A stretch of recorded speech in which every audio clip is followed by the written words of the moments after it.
Olá, professor cursista, como que você está? Preparei então essa videoaula que vai amarrar, os conteúdos que eu fui sugerindo para vocês no decorrer dos módulos do curso. Então, vai amarrar todos os módulos. Eu vou tentar, dialogar especificamente com essa videoaula. O que que eu sugiro para vocês? Acessem os conteúdos, dê pause no vídeo, tenta ver o conteúdo dos slides. Eu não vou colocar esse PowerPoint especificamente em PDF, porque eu sou a professora Carla Vilaronga, mas os slides foram elaborados pela professora Ana Paula Zerbato, Keisiane da Silva e Nicéia Mendes. Então, esses, assim, como a gente faz parte do grupo de estudos, a gente se ajuda e troca um pouco os slides, e como esse tema é um tema de domínio, né, da Ana Paula e da Keisiane, eu vou trabalhar com vocês com um pouco da discussão que elas trabalham. E aí, eu vou sugerir para vocês alguns vídeos, sugerir para vocês, já está lá no Moodle, alguns vídeos que vão tratar esses temas, que são palestras mais longas e que esse conteúdo vai ser um pouco mais detalhado. Então, a gente vai falar um pouco do currículo comum, e da diversidade na sala de aula, pensando na proposta de ensinar a cada um e a todos ao mesmo tempo. Esse é o foco da videoaula hoje. Vocês lembram que a gente falou um pouco dos conceitos do que é atividade adaptada, atividade paralela e atividade acessível? Né? Então, atividade paralela é todos da sala fazendo um conteúdo e o aluno com deficiência fazendo um conteúdo totalmente paralelo, uma atividade totalmente paralela do que está acontecendo para a maioria da sala. A atividade adaptada, eu penso numa atividade que vai beneficiar a maioria dos estudantes, e aí eu adapto a atividade para o estudante com deficiência. E o conceito de atividade acessível é: eu preparo uma atividade que todos vão ter acesso, né? Todos os estudantes da sala são o meu universo da sala. Então, as atividades acessíveis são aquelas que possibilitam a participação de todos, portanto, são práticas que permitem o acesso ao conhecimento para toda a turma, mesmo que em alguns casos necessitem de algumas estratégias, apoio ou recurso específico. Então, não quer dizer eu vou fazer a mesma atividade e os estudantes vão ter que chegar naquela atividade de forma individual, autônoma e sem apoio, sem recurso. Ao contrário, a gente prevê esses apoios, esses recursos, mas a atividade é pensada com base no universo da sala, e que esses alunos podem participar também. A professora Nicéia Mendes traz para a gente o exemplo, que eu acredito que é legal, que é interessante, a gente retoma ele aqui. Então, imagina, você chama todo mundo para um almoço, e aí nesse almoço você prepara uma macarronada com carne moída. Nesse preparo de uma macarronada com carne moída, a gente não vai conseguir beneficiar todas as pessoas que estão lá se alimentando. Pode ter uma pessoa que não gosta de queijo ralado, a outra que não come carne, que é vegetariana, a outra que é alérgica a glúten. Então, ela sugere, né, e ela fala que a gente pensar em abordagens universalistas é como se a gente fizesse um almoço self-service, e que as pessoas vão se servindo, né, do que elas entendem que é interessante para a alimentação delas e do que elas mais têm vontade de se alimentar.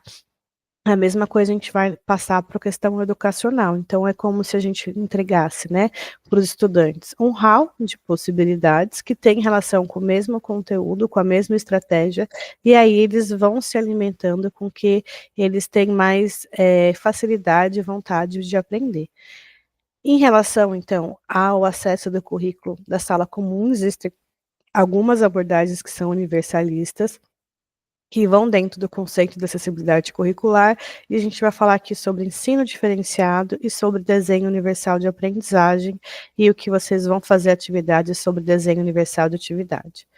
Em relação ao ensino diferenciado, o que que os autores falam, né? Numa turma diferenciada, o professor planeja e executa de forma proativa diversas abordagens ao conteúdo, processo e produto, numa antecipação, respostas a diferentes níveis de preparação, interesses e necessidades educativas dos alunos.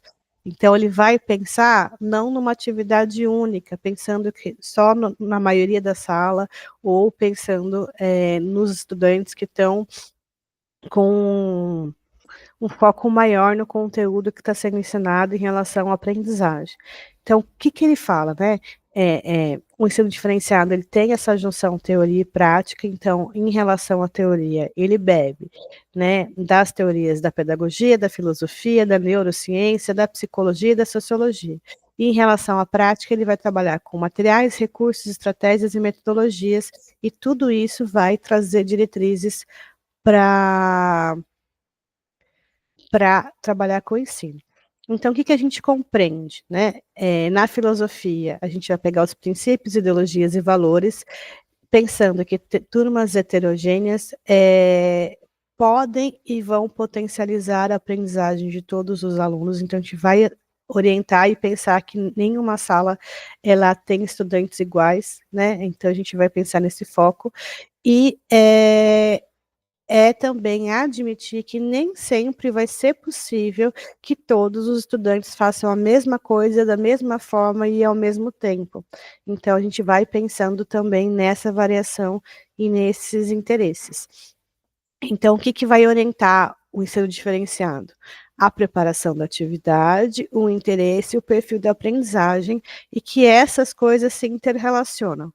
E a gente vai fazer uma avaliação, um acompanhamento de cada estudante, e a gente entra, né, nas abordagens universalistas aqui no curso de AE, no estudante com deficiência, no público da educação especial, mas isso vai valer para todos os estudantes da sala, esse olhar individual. Então, em relação à preparação, a gente vai olhar a trajetória escolar do estudante, então a gente vai ter portfólio, nota, relatório, diálogo com os demais professores, se eles estiverem, né, nesse espaço que tem interlocução com outros professores também.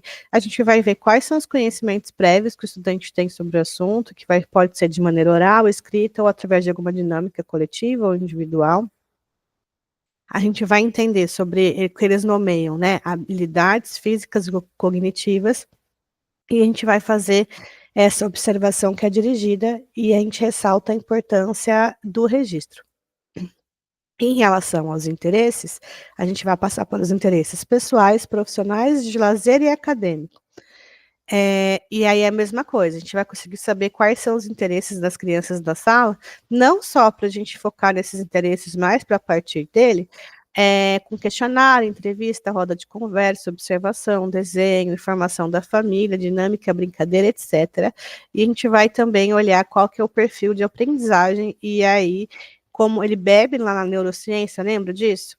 E ele vai trazer os conceitos aí na abordagem universalista dos estilos de aprendizagem, das inteligências múltiplas e das questões culturais. Então, ele vai para esse contexto especificamente. E aí, isso tudo vai gerar uma diversificação de ensino, como estava lá no exemplo do almoço self-service. A gente foca, então, né, como elemento essencial para essa diferenciação. Então, o que que a gente ensina, como a gente ensina e como damos acesso aos estudantes em relação ao que ensinamos, quando a gente vai focar em conteúdo.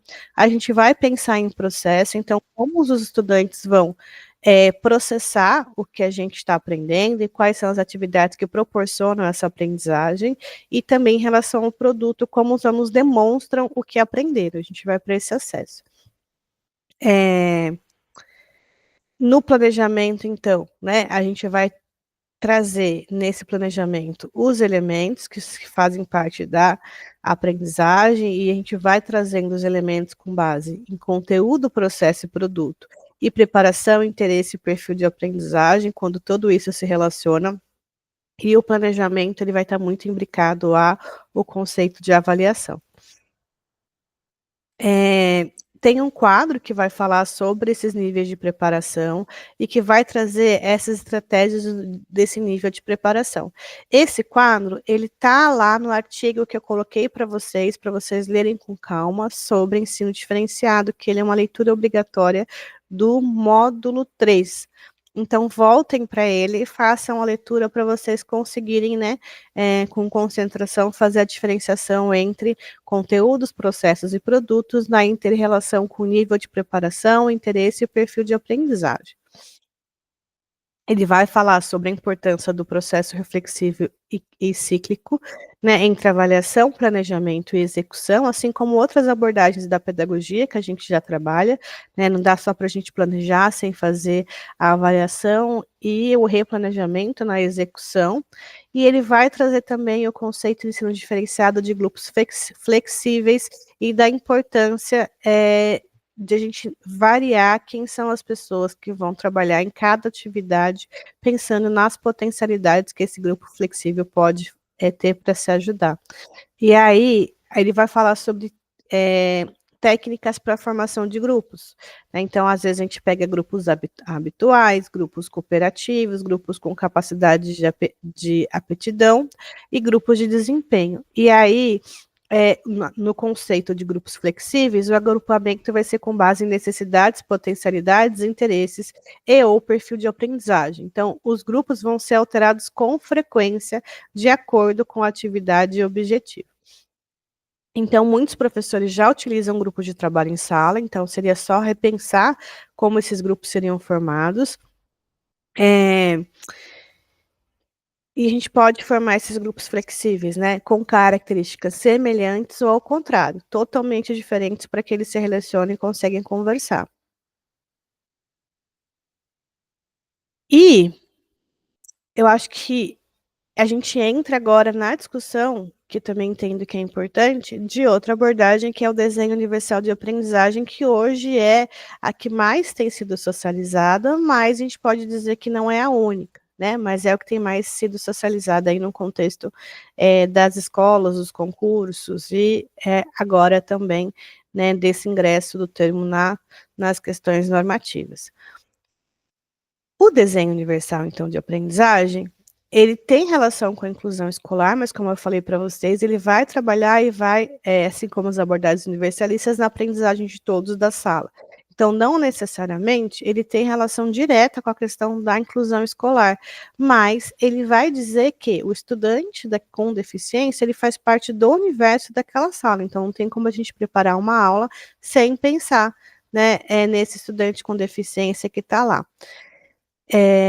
Então a gente vai ter que estudar, né, como vocês estão fazendo, a gente já fez esse curso, os documentos normativos que vão falar sobre o público da educação especial, os múltiplos meios ou tamanhos, né, as formas que podem ser entendidas como inclusão escolar, que a gente já discutiu um pouco aqui na disciplina também, e as concepções para a organização do ensino, né, para as práticas pedagógicas que vocês estão vendo na disciplina também.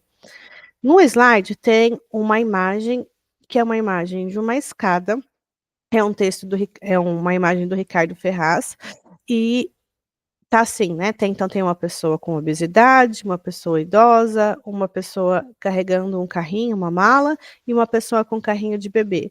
E aí tá sendo assim, para quem acha que acessibilidade é só coisa de cadeirante, então o que o desenho universal vai trazer para a gente, né? Que na relação com o ensino, fazendo a transposição, ampliar as formas de ensinar e fazer esse repertório que estimulem várias partes do cérebro e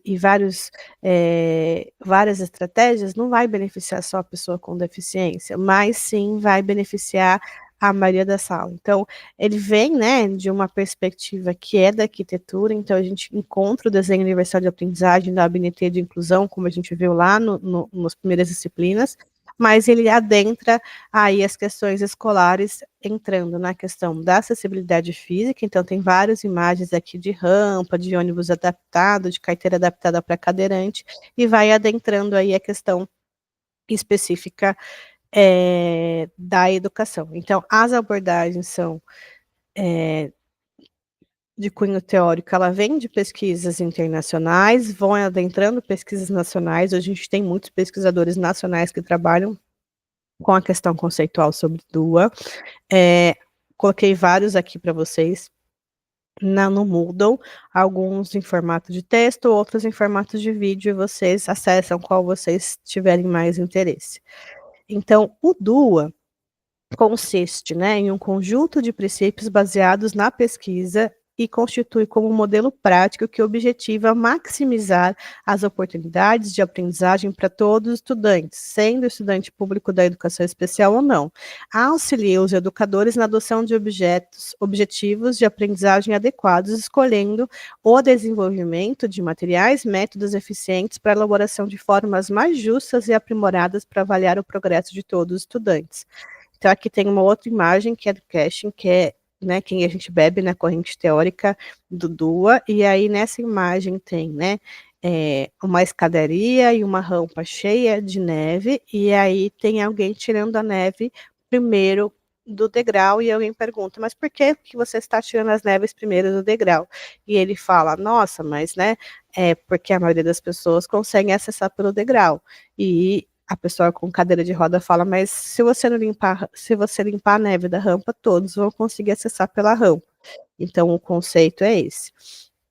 Ele vai, então, trabalhar com acessibilidade facilitada para todos, e aí ele vai trazer conceitualmente que os princípios orientadores de duas vão pensar nas estimulações de diferentes partes do cérebro. Então, que existem as redes afetivas, que são as redes que vão ser acionadas e que acendem lá e que potencializam a aprendizagem quando a pessoa entende e que quando você engaja sobre o porquê, né, de aprender. Então, essa parte dos desafios para manter as pessoas interessadas, e aí no porquê esse estímulo aumenta e aumenta também a predisposição para a aprendizagem. A questão do que aprender, então, vai ter relação com a forma que a gente apresenta o conteúdo, que vai ter relação direta em como a gente vai ensinar. Então, também vai ter a diferenciação das maneiras de expressar para os alunos e como os alunos se expressam para a gente sobre o que eles sabem. Então, a gente vai lá, pensa em algo que vai puxar a atenção dos estudantes para aquela atividade, para aquele conteúdo. Depois, você diversifica o que você vai ensinar, a forma que você vai ensinar, e depois você entra no como. O que o educador especial entra nesse processo, né? No pensar coletivo e na dupla docência em sala de aula, como a gente já falou por aqui, em pensar em estratégias que incluam os estudantes nesses três processos, os estudantes especificamente público da educação especial.